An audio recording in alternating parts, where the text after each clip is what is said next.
this morning, Jonathan Gibson, political commentator, who's groaning at me, I can see. Nicholas Lissack, graduate and commentator. Good morning to the two of you. Good morning. How are you both? Yeah, not too bad. Good. Let's start, shall we, with what Quentin, who is always very good value, said. Because I kind of think this Conservative Party thing has gone on far too long. They need to get on with it, get a leader. He said, actually, it takes time. Is he right? Well, I remember how troublesome the last leadership contest was. I was on with you for weeks and weeks and weeks discussing this, the Rishi Sunak-Liz Truss thing. And we saw some of the ramifications of where you don't have cohesion between both the party members and the MPs around a new leader. There isn't this rally-round effect, and it can be pretty disastrous. But there again, they're now going to whittle it down to 2 acceptable candidates for the parliamentary party and then give it to the members, so the members have this sort of view that they had a choice, even though they didn't really have a choice. Yeah, it's important that the MPs and the electorate can both get behind these people, whoever they are, and so it might be a more sensible decision. Well, I think amongst the general public, the highest acceptability rate is amongst James Cleverly, apparently according to the polls. But I think it will probably likely be him and maybe Robert Jenrick, I'm suggesting, but I'm not really sure. Nicholas? Well, I'm of the opinion that it's probably going to be Jenrick or Badenoch. Quite frankly, I think they both have the highest approval ratings in the Conservative Party. And, of course, they have to, as you said earlier, they're giving the members the illusion of choice, yet they're narrowing it down to only 2 people. And Jenrick and Badenoch aren't exactly very different. So I think what we're going to see is a push to the right within the Conservative Party. They're going to elect a right-wing leader so they can try and, get back voters from Reform. Whether or not that's going to be successful or not, I'm not entirely sure. So again, it was interesting, Quentin, and I alluded to it then, said it was Nigel Farage's fault because he deprived the Tories of a majority, or indeed being in government, so we've now got the Labour Party in at the moment. Are they going to try and out-reform Reform? Oh, completely. I mean, look at Jenrick. He's had some sort of conversion from a total wet to, further right than Genghis Khan. I mean, genuinely. It's very odd watching his political developments, and he is trying to out-reform Reform. I do just 100%. Have to mention the fact is they were walking around with hats on, apparently, at the conference, saying, what did the hats say? Bobby J. We want Bobby J. Now, no one seemed to have noticed that this was, in fact, colloquialism for a rather rude sexual act. Does this prove, actually, that no one thinks through anything at the Conservative Party? Oh, completely, 100%. Absolutely. The Tories are completely and utterly clueless. They have no idea what they're doing, and this just sums that up perfectly. Let's just move on, shall we, and talk about these marches about the Middle East. And now, Jonathan, I mentioned that many of my Jewish friends feel very scared to go into central London when those protests are taking place, and I know this is something that is very close to your heart. We saw protesters yesterday walking through central London with T-shirts saying, I love Hezbollah. I mean, it's unacceptable. Yeah, obviously it's incredibly concerning, and we have to draw a line between free speech and freedom of expression, which we're very lucky to have in this country. But is it okay to have that written on a T-shirt? Look, that's my point. There comes a point where it's incitement to violence and support for what the UK has registered as a prescribed terrorist organisation, and we're seeing the mass dehumanisation, unfortunately, and the polarisation, the growing tribalism within our society, and it's not a healthy phenomenon, and things like social media and growing echo chambers are certainly playing a role in that, and the UK needs to work to ensure that we don't escalate in terms of violent tensions between communities. Do we ban them? Well, I think what's important to do as part of this starts with education. If we're looking at longer-term solutions, we need better education, we need more solidarity. But now, what do we do now when I've got loads of people saying to me, I don't want to come to London, I don't like what's going on, I want these marches stopped?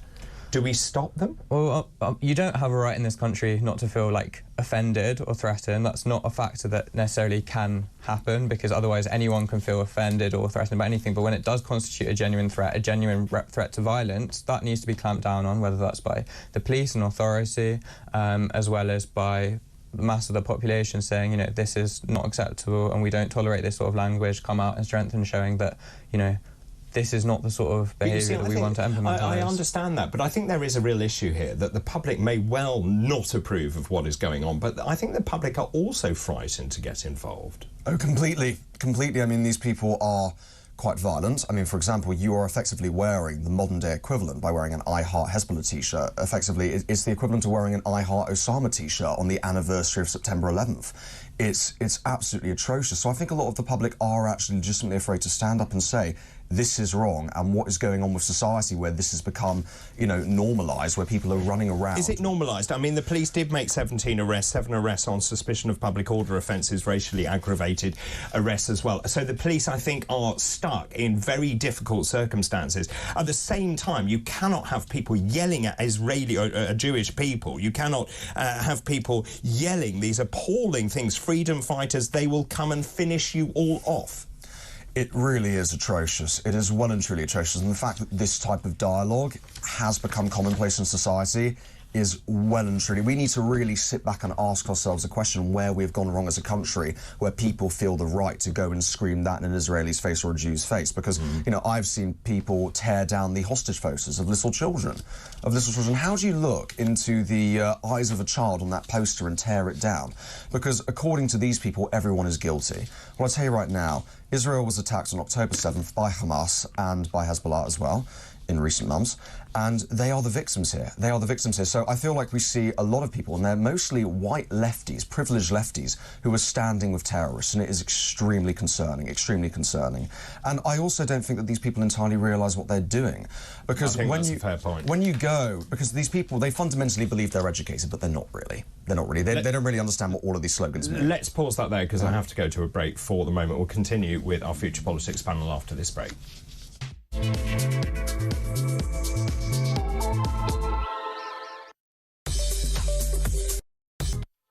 Welcome back. 8:36 now, Sunday, October the 6th. We're in the middle of the Future Politics panel. Joining me this morning, Jonathan Gibson and Nicholas Lissack. Right, let's move on and talk about Rachel Reeves, this long-anticipated budget. Now, Rachel Reeves sporting a new haircut. So, as I said, Billy Ocean, Red Light Spells Danger, as is one of his biggest hits. Phil, you're looking at me like... Yeah, it was a bit before my time. Thanks but very much apparently red is supposed to be a powerful hair colour from what I read today in the papers. I wasn't aware of this, but apparently this is a move. It would suit you. Yeah, my mum might have something to say about that. But there's a few people who have started moving on this trend, some singers who have started doing it. I saw Lady Gaga had red hair, so maybe She did. Dua Lipa. Dua Lipa had red hair. Eilish. Billie Eilish had red hair, exactly. So, you know, all of the greats. So maybe she's trying to... I was more interested in Elizabeth I and Boadicea, apparently, both having red hair, rather than Billie Eilish. Boadicea makes sense, because I guess, you know, it's Celt, so it's... So what does it say? She's had her hair dyed red. Should we read anything into that?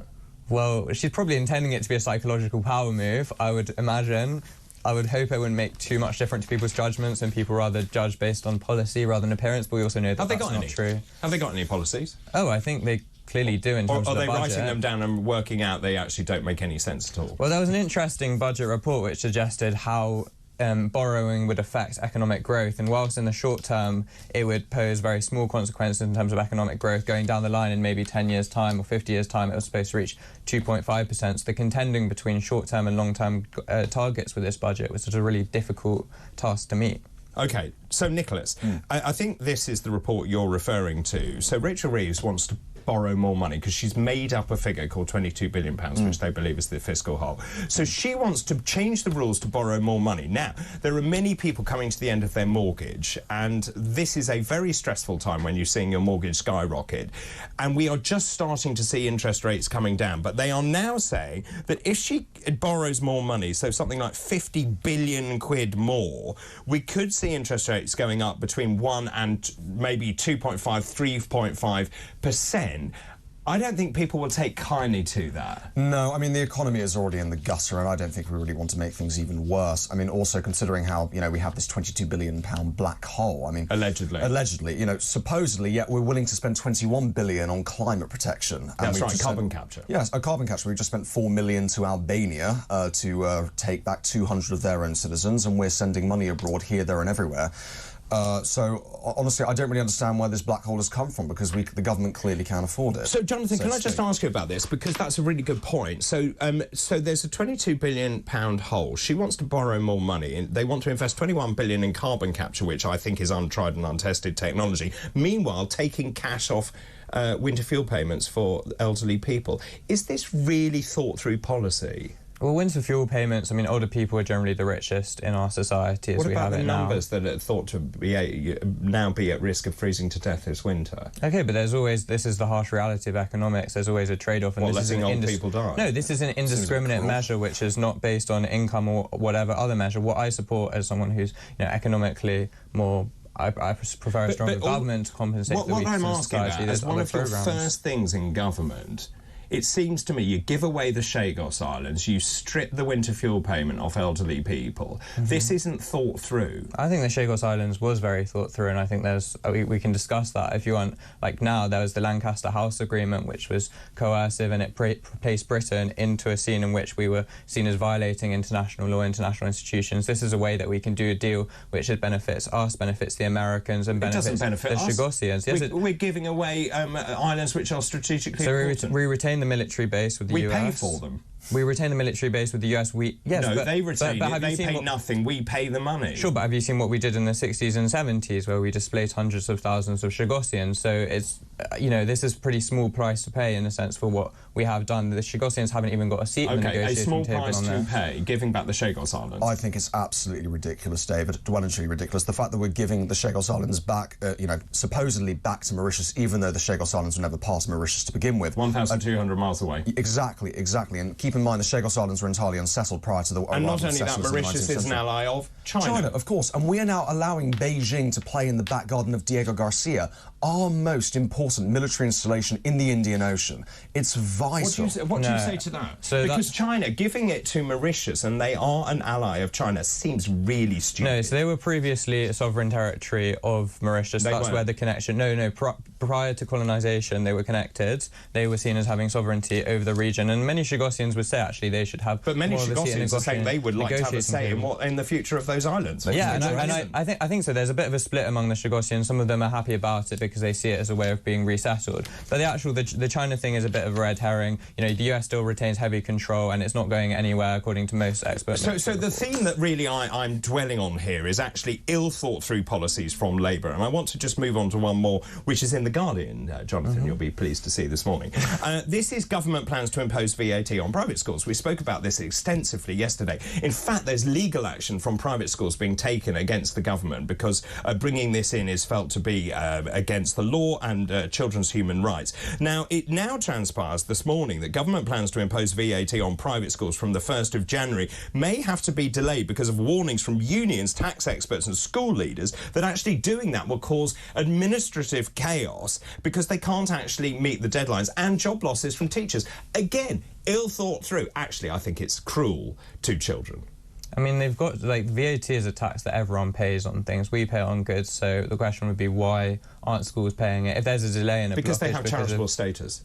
Right, but why should they have charitable status? But why are you bringing it in halfway through a school year when parents go above and beyond to actually send their kids to those schools and trying to get them alternative education? You can't do it in the middle of a school year. Sure, but firstly, a lot of parents don't necessarily have the means, so it's a select few that are able to go above and beyond and carry out this sort of policy. Secondly, it's not a select few. It is. It's only 7% of the population that are privately educated. But they already pay for state education. What do you mean? Who already? The people who send their kids to private schools. People who send their kids to private school are already paying for state education, so they're paying twice.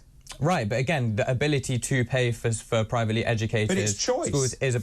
No, but it's not a choice because most people in this country don't have that choice. 500,000 kids. Yeah, that's a very small number relative to the country. But bringing in halfway through, do you not think it's unfair? If you believe that actually bringing in VAT on private schools is the right thing to do, which some people do, surely you'd wait till the end of the school year. Well, it's been firstly forewarned for many, many months now. I think many private school parents are well aware of this is going to happen. It came out of the blue, Nicholas. It totally came out of the blue. It's utterly ridiculous, completely and utterly ridiculous, because this Labour government has no proper policy plan. They're doing things on an ad hoc basis. It's utterly ridiculous, as you point out, in the middle of the school year. How are parents able to provide alternative education to their kids? Well, I can tell you the schools have already started preparing for it. Well, it is exceptionally cruel. But the schools say they cannot prepare. And the other thing is... That's not true, because I know they have. No, they cannot register for VAT because it is not law.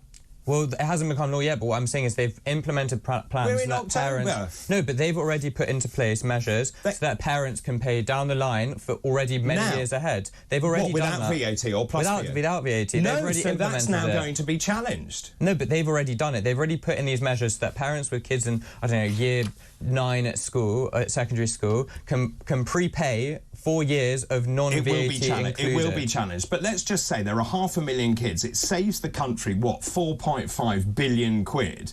Those children will have to go into state provision. Now, those constituencies most affected tend to be Conservative constituencies. What a surprise.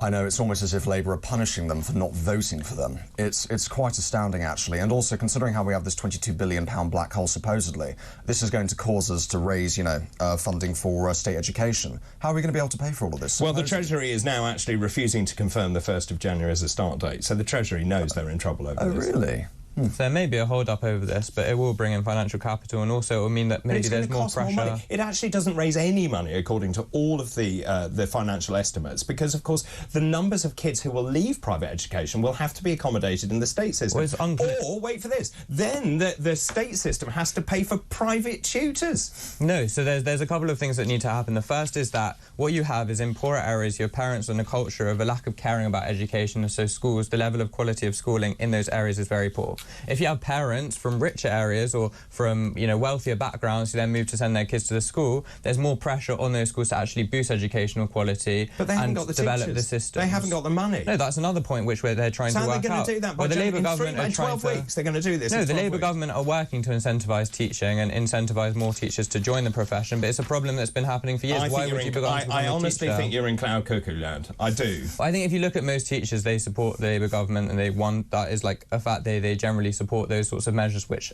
higher pay for state workers, right? Whereas Conservatives, the pay for teachers has not increased throughout the politics of envy, Jonathan. It's not the politics of envy. I could become a teacher, and I would be tempted to become a teacher, but the pay is so bad.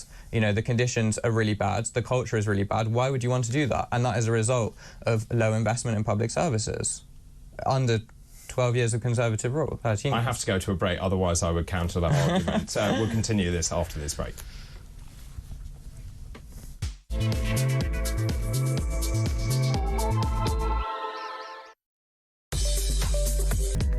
This is Talk. This is Talk, 8:50 now, Sunday, October the 6th. We're in the middle of Future Politics panel with Jonathan Gibson and Nicholas Lissack. Let's move on to a story in the Times. At university, a third of undergraduates are absent. Some are even scared to take the bus. It's a really interesting article this morning.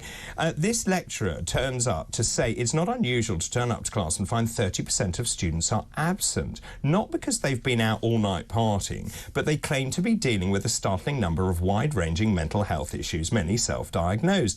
The number of students reporting mental health difficulties has tripled between 2016 and 2022 and 3, rising from 6% to 16%. They say they're suffering from depression, extreme anxiety, ADHD, and they cannot cope. Well, I think this is honestly a symptom of society itself, the fact that we reward people for being victims. I think people just want to have attention, people want to be victims. I don't think all of these people really have all of these issues, because let's face it, you know, you're growing up in this country, it's a fantastic country, you're very privileged to go to university as well.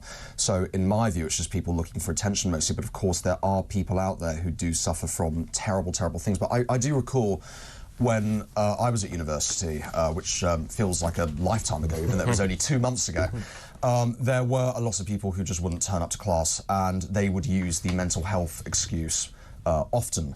And I think it's completely ridiculous, because I know that most of these people were just simply using it because, of course, people are very sensitive these days. In actuality, they were perfectly fine. And yet they were using it as an excuse to get out of class. So I would make the point that this newfound anxiety is almost opportunistic, especially around exam times, because I have noticed, I know somebody who refused to take his exams on the day because he claimed anxiety, when in actuality he just hadn't studied whatsoever. You know? Jonathan, this lecturer says some of my students tell me they find getting on a bus to come to class overwhelming. They're anxious being around other people. They avoid the seminars. They say the thought of doing work is so stressful, they don't do it. No, it's very. That sounds pretty worrying and pretty concerning if it's true. But I don't think you can homogenise any group. I'm sure, and I know there's people on my course who are the same, who might use it as an excuse, just as back in the day you might have used how many physical people, sickness. Just out of interest, what percentage would use it as an excuse? If I'm completely honest, I have absolutely no idea, because generally they probably wouldn't tell loads of people about it. But I can't imagine it's too many. I mean, in my lectures, it was quite high where I was. Did you see people saying they're anxious? I know there was increased anxiety for sure in my generation. I think COVID possibly had some effect on that. I think the education system, not going to school, you get used to being more secluded, more isolated, and I'm not sure that missing all these things is necessarily a healthy solution in order to deal with those sorts of symptoms of poor mental health. And I think it's not correct to also say, oh, everyone's pretending to be sick. No, of course. Everyone's using an excuse. I think it's a symptom of a range of growing anxieties. Maybe social media is playing a role, maybe COVID is playing a role, growing inequality and lower opportunities are playing a role, higher expectations, less community-based projects, and more individualism in our society. Well, I would argue that universities are becoming infinitely more community-based. And I didn't paint everyone with the same brush. Of course, I acknowledge that there are people with legitimate mental health issues, but I've noticed, at least in my time at university, that a lot of people do use this as a crutch to get out of doing stuff they don't necessarily want to do. Because, I mean, when I was at uni, it was so community-based. I mean, there were societies galore, everybody would go out and have fun together, and, we had a nightclub in St Andrews that was run by the university, and there was a tremendous amount of community spirit. So, honestly, I think But you're very outgoing, and there will be people who are anxious and they are depressed. And my real worry about this is that if you excuse people and allow them not to take part and go to seminars or lectures or whatever, and you give them an excuse, it's self-perpetuating, so you don't then challenge yourself. Life is challenging. Yeah, I think it has to be done somewhat on a per-person basis. For some people, actually being said, no, really try, come along, really try, join in might be the best thing. For others, it might simply be too much. They might be in such a bad place that that's not even an option, and other sort of steps might be taken. And yeah, lots of people do have some sort of community, but again, if we're thinking, I could imagine that maybe a quarter of people in my course, or maybe slightly less, really don't have that sense of community, the sense of sort of social grouping which they find, or what they call maybe their home or their in-group, which they feel comfortable around. And so I think maybe that's something also that needs to be worked on. But certainly the effects from COVID is something that I would agree I've with seen that. and noticed out of people who don't come to seminars and stuff, that part of that has definitely stemmed from those sorts of years. But the worry is real, isn't it? The more you step outside society and excuse yourself, the more difficult it will be to then integrate back into society. And what we're seeing is kids leaving university and then being in receipt of benefits. Yes, of course. Well, I know a couple of people who dropped out of university, and I don't think any of them have jobs at the moment, and they've been out of university for a couple of years now. And what I find is we're sort of there is a new trend amongst young people, NEETs, not in educational training or whatever the acronym is. Absolutely, and that is highly concerning to me. However, I also think that, at least in my case at university, I didn't see too much of people being all that isolated. And whenever people were depressed, there was especially at St Andrews, there was a really amazing community, lots of support. Whenever anybody was feeling down, everybody would come and cheer them up. I mean, genuinely, it was like one big frat. But that's great, and it's a great university, and they're not all like that. I just want to move on to these Just Stop Oil activists as well. This ties in rather nicely, actually. There's a great article by Celia Walden in the Telegraph saying, just watching footage of 3 Just Stop Oil activists throwing soup over Van Gogh sunflowers, I was reminded of a toddler's tantrum. And I thought, this is absolutely right. These are kids who are old enough to drive, to vote, to join the military, who decide to take the law into their own hands and chuck soup at a painting because they don't like what is going on. And she said, and I do wonder if there's truth in this, we have fostered and indulged a sort of moral toddlerhood. Oh, absolutely, 100%, because everybody is their own main character these days. Everybody has to have things their own way, and these people, they think, I mean, how is defacing a work of art going to stop ExxonMobil and all of these massive oil companies from, raking in billions and billions and billions of dollars of profit? It's not going to. These people just want attention. They're attention-starved, and they have personal issues. I would argue this all stems from childhood. Maybe mummy and daddy didn't give them that much attention, so they want the whole world to give them attention. But the fact these people also, after doing this, claim to be the victims too. They were horrified, those two who recently were sent to prison. They were absolutely horrified. They couldn't believe it, and Just Stop Oil said, "You're being too harsh." No, they're not being too harsh. You defaced a priceless work of art and behave like children as well. I mean, all of these people are just grown-up toddlers, and they're having the biggest temper tantrum in the country in front of the whole world.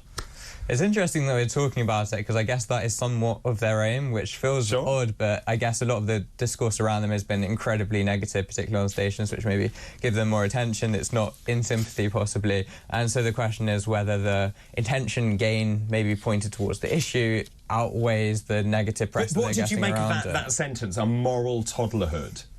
I think there's something interesting around the fact that people feel like their moral compass and way of looking at the world is absolute, and they have a right to pretty much push that much more heavily onto others, which wasn't a factor so long ago. I think it's slightly more complicated than that, possibly, but I think it's an interesting way to think about some of these more outrageous. I just like that. I just really like that, because you don't have the linguistic ability to express yourself, so you just chuck stuff. Completely. I think this is the end point of atomism. This is the end point of not having a community, not having any spirit. You know. Well, that's interesting. This is the end point of atomism. This is individualism gone too far. Quite me. Exactly. And on that note, thank you very much to both of you. I'm afraid our time is up. Jonathan Gibson, Nicholas Lissack.